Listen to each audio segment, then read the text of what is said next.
यहाँ आपको अपडेट करेंगे। 26वीं आईनी तरमीम सुप्रीम कोर्ट में एक बार फिर चैलेंज कर दी गई है। साबिक सदर supreme court bar Abid Zubairi ने 26वीं आईनी तरमीम को गैर आईनी करार देने की इस्तदा की।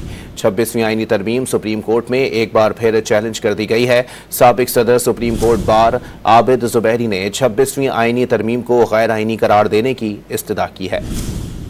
यहाँ आपको अपडेट करेंगे। 26वीं आईनी तरमीम सुप्रीम कोर्ट में एक बार फिर चैलेंज कर दी गई है। साबिक सदर supreme court bar Abid Zubairi ने 26वीं आईनी तरमीम को गैर आईनी करार देने की इस्तदा की।